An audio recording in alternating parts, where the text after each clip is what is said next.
बिस्मिल्लाहिर्रहमानिर्रहीम अस्सलाम वालेकुम एवरीवन। आज जो हम डिस्कस करने जा रहे हैं that is about vitamin D.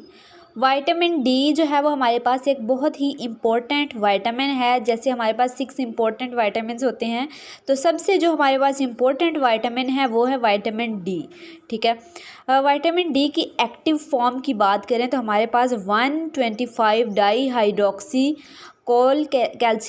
Calciferol, ये हमारे पास क्या है, इसकी एक्टिव फॉर्म है। एक्टिव फॉर्म क्या है, 125 डाई हाइड्रोक्सी कैल्सीफिरोल।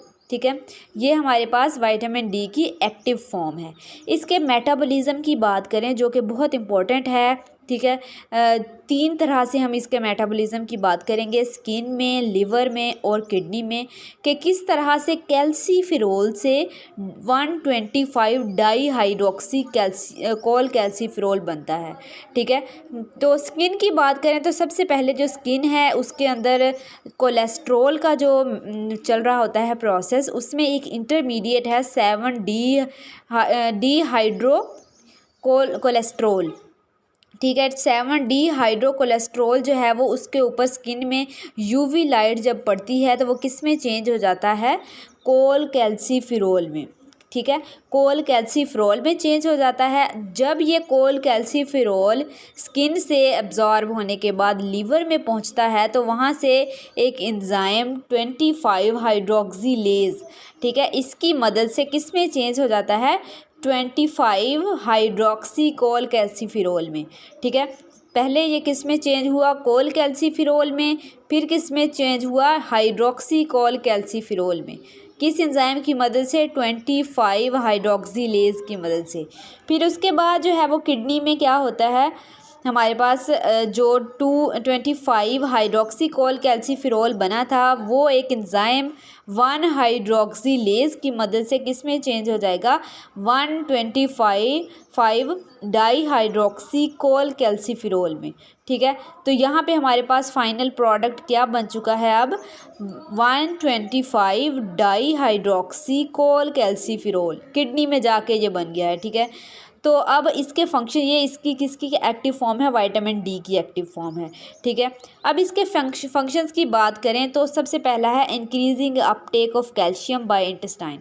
अब ये क्या करती है, जो इंटेस्टाइन में हमारे पास कैल्शियम है उसकी अपटेक को क्या कर देती है, इंक्रीज़ कर देती है। सबसे पहला फंक्शन इसका ये है।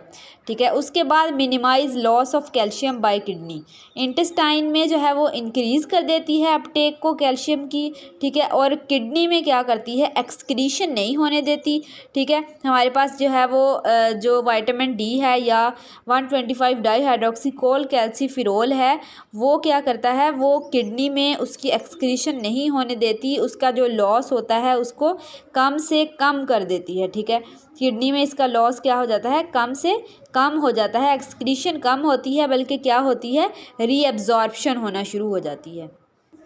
उसके बाद अगर बात करें तो stimulating resorption of bone when necessary.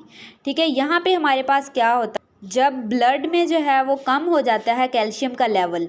ठीक है, ब्लड में हो रहा होता है, जब ब्लड में कम हो जाता है कैल्शियम का लेवल तो जब ज़रूरत होती है तो बोन्स से क्या किया जाता है, कैल्शियम को विटामिन डी निकालती है। जब क्या होती है, व्हेन नेसेसरी, जब ज़रूरत होती है, जब क्या हो जाता है ब्लड में उसका लेवल कम हो जाता है तो बोन से क्या किया जाता है, कैल्शियम को निकाला जाता है। ठीक है, और इसके सोर्सेज की बात करें तो विटामिन डी के हमारे पास सोर्सेज जो नेचुरली हमें पाए जाते हैं फैटी फिशेस के अंदर, लिवर के अंदर, एग यॉक के अंदर। कुछ जो है वो हमारे पास इस तरह भी होते हैं कि धूप में बैठने से, जैसे स्किन की अभी हमने मेटाबॉलिज्म में बात की कि यूवी लाइट जब एब्जॉर्ब होती हैं तो वहाँ पे भी क्या होता है, वो चेंज होते हैं और इस तरीके से क्या बनता है, विटामिन डी बनता है। तो इस तरह से धूप में बैठने से भी जो है वो हमें क्या मिलती है, विटामिन डी मिलती है। लेकिन जो है वो एक्सेस अमाउंट में हर चीज़ जो है वो नुकसान देती है। इसके कुछ टॉक्सिक इफ़ेक्ट्स भी होते हैं जिसकी वजह से हमारे पास नौजिया, वॉमिटिंग, इस तरह की चीज़ें होने लग जाती हैं।